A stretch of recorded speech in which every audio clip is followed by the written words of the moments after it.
can evaluate. Now you can say some things are priceless. Business people maybe disagree. But hacking is a business. So in order for me to make it reasonable that I get hackers on the right side, I need to make a good business case. And I don't know about you guys, but $445 billion sounds like a pretty good business case to me. And the best way to do this is offensive security. So if I'm trying to tackle that kind of market segment where I can tell somebody, look, I'm going to save you billions of dollars, and the way I'm going to do it is I'm going to cost way less than billions of dollars, hence the bug bounties. You pay me a couple $1,000 for a couple of bugs that I reveal for you. You keep me an honest person, and you better your product. Sounds like a pretty good deal to me. Doesn't that sound like a good deal? And that's really why we're all in security in some ways, right? I mean, of course, security is awesome, but there's also we need to make a living.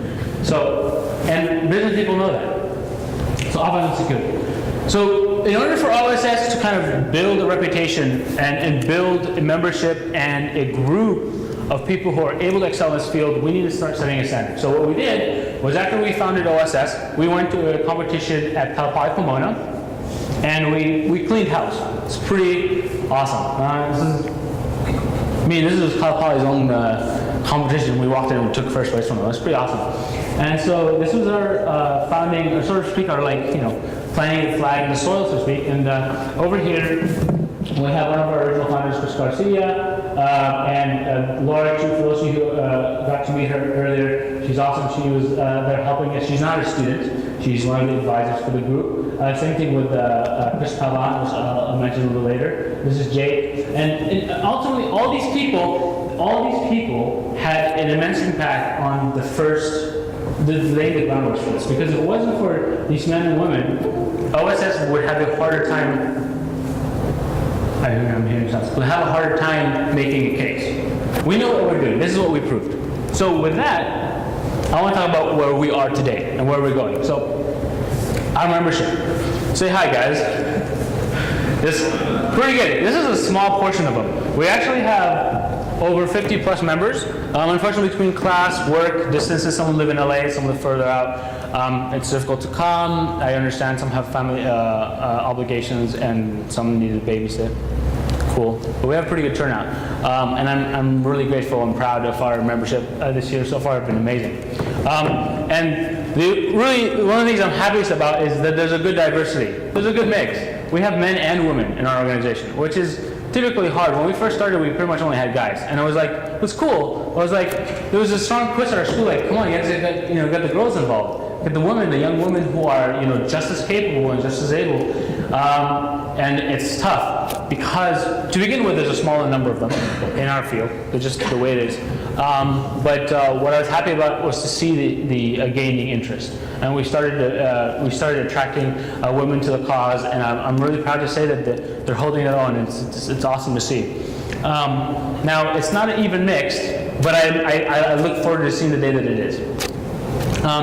So we do further our cause simply by doing a couple of straightforward things that have been proven to work. So one of the things is weekly challenges.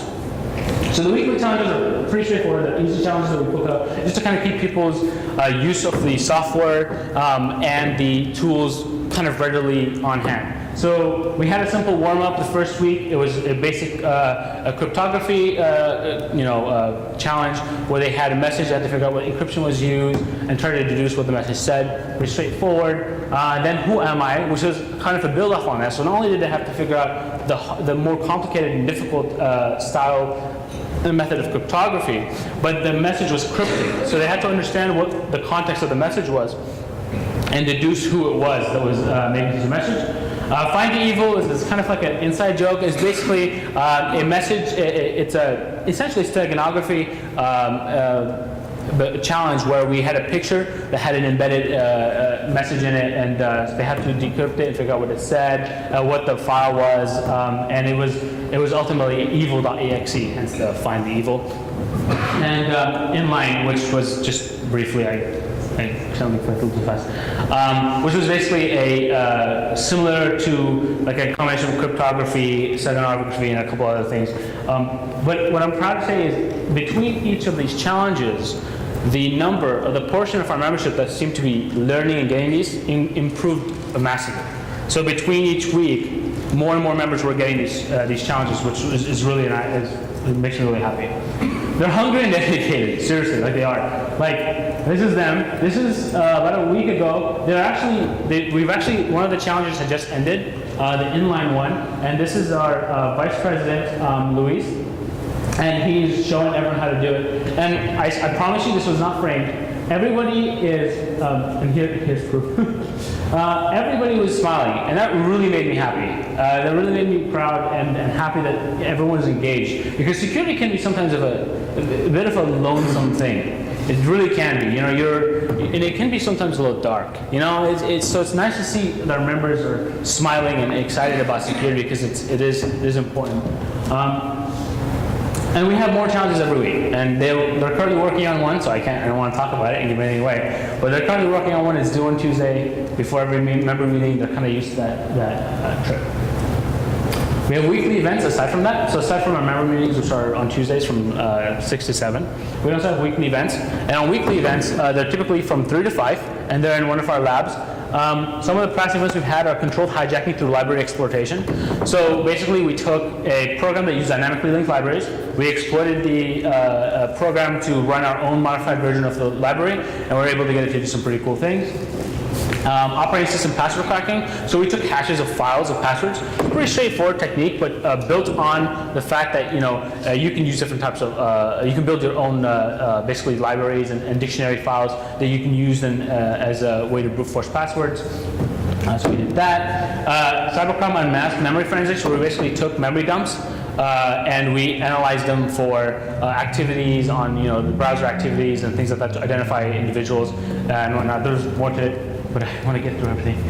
Social engineering, science, psychology, and art. So, social engineering is usually often the thing that's overlooked in the technical community from a technical perspective because it's not something you need code. But social engineering is really important for offensive security because actually a lot of security vulnerabilities are modeled after social engineering techniques. So it's really important to kind of bridge the gaps between all these different styles. And we also did another one, security in plain sight, where we basically talk all the different types of securities that we use, things like SSL, things that we take for granted that we don't really think about, and we went into depth about how they work, what they do and what they don't do, because there's a lot of misconceptions about them. And so these are some of the things that we do, and we want to do a whole lot more, like literally a lot more. We have Keyloggers Day coming up, and all day where we do events where they build keyloggers, cell tower spoofing, where we breach communications between a phone and a cell phone tower. We have man in the middle. Some of you guys got to demo that outside, where we literally just simulate man in the middle attacks, and there's a lot of ways you can do this and a lot of degrees of methodologies and difficulties that this can be done at. And also things like steganography, actually going into more detail. So more than just hiding stuff in pictures, but like how do I hide things in my hard drive in sectors that don't use the full amount of, so in blocks that don't use my full memory. So I've got blocks in my hard drive. I only used, let's say 20% of that block. I've got this empty block that's left over. How do I hide data in that? It's pretty cool stuff.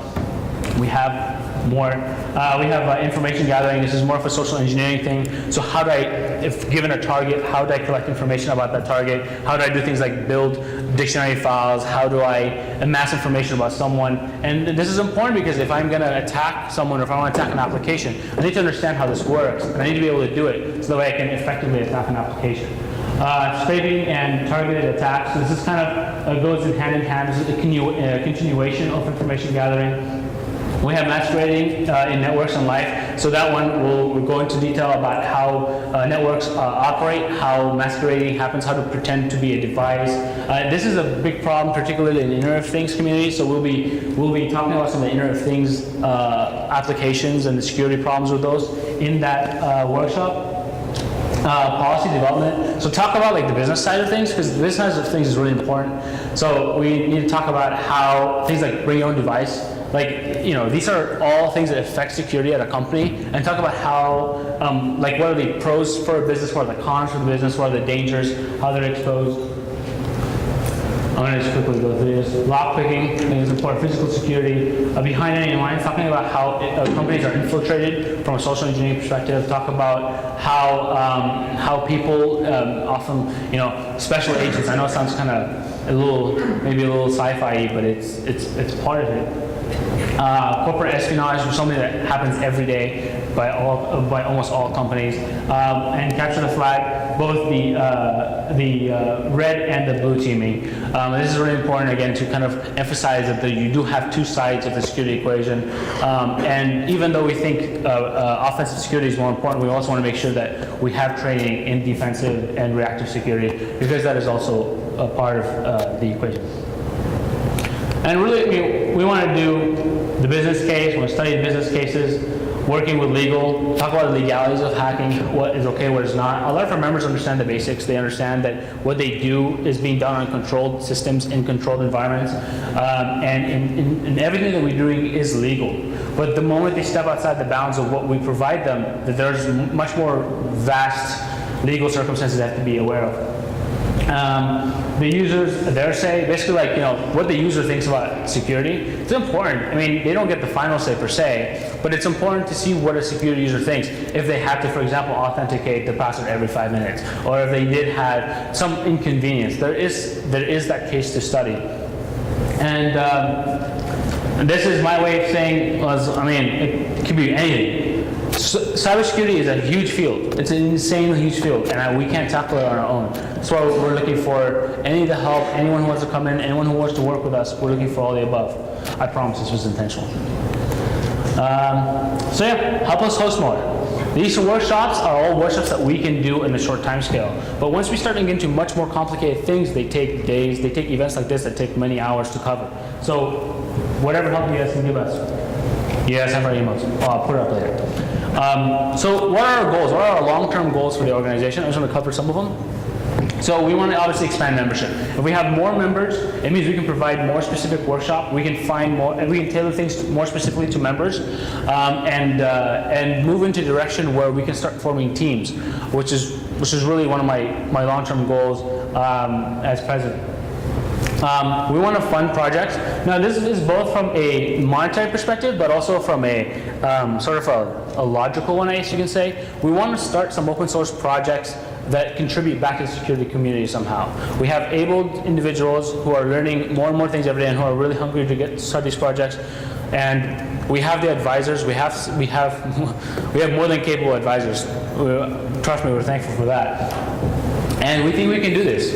We think we can start open source projects that we can give back to the open source community and really bring security to everyone. Because like I said, security is everyone's job. So engaging with industry, this is kind of part of what we're doing here today. This is really important because ultimately we can only go as far as the sort of the academic side will take us. We need industry to help us go to the next extra level. So engaging with industry is really important. And ultimately, one of our big goals is to create a large-scale event, even bigger than Cybersecurity Day. We want to create something called Camp X. Now, for those of you who don't know, Camp X is a homage to the ex-CIA, the original CIA, so to speak, training camp in Canada. And it was called Camp X. This is where the OGs, so to speak, did Black Ops training and things like that. And that's exactly what we want to do. We want to teach members what security people do, not just in the office, but in the field. Because that's important. It doesn't help if I write code and I'm securing things, but if I don't understand how it's working outside of what I'm doing, it's not really helping a whole lot. I could be potentially doing more harm than good. So it's important to get that experience, even if it's just for the sake of getting experience. You can never go wrong with too much experience. Hackathons and competitions, so we included, obviously, red teaming and blue teaming would be a really obvious one that comes to mind. Hackathons where we basically provide some system, and the goal is to penetrate that system or to retrieve information or whatnot, simulate networks. And ultimately, it's to create the ideal security professional. It doesn't help if, after all of this, our members graduate and an employer looks at their resume or talks to them and go, I don't think this guy or this girl is competent enough to work in security. That's not my goal. My goal is that any employer, anyone looks at that and goes, that is obviously somebody I want to hire. That's what I want. And I hope that's what you want too. Going national. This is one of my much more long-term goals, an overarching vision. I want OSS in every school in every country. every state, sorry. Every state. Well, every country eventually. But for now, we want to help ourselves, right? We want to help this. And every village too. Every village and every mountain. Yeah. Even Alaska. Even in Alaska. Yeah. Hawaii's on there. So, I want to thank you. I want to thank the Cybersecurity Center. I want to thank Dr. Goffman for being amazing advice. I want to thank everyone who came, all our sponsors.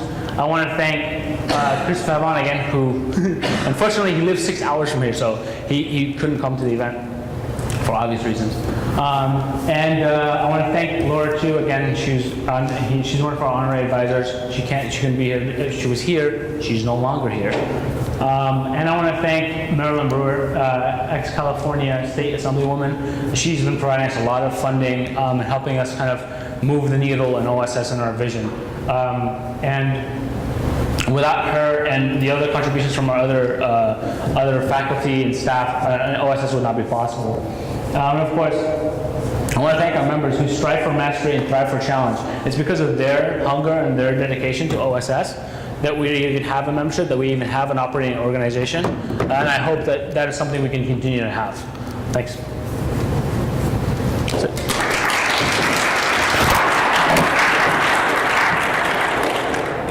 Is that long? So do you have to be a student to join? No, actually, no. I actually reviewed the ASI grade, policies, and as long as 80% of my members are students, I'm okay. Yeah. And just to clarify, so the going national thing is actually a lot closer for long-term goals than it is. I'm actually currently working on the paperwork right now to make it a nonprofit organization. So once that happens, I have someone in the back who's telling me they wish they had something like this at Long Beach. They will soon, hopefully, if I can help it.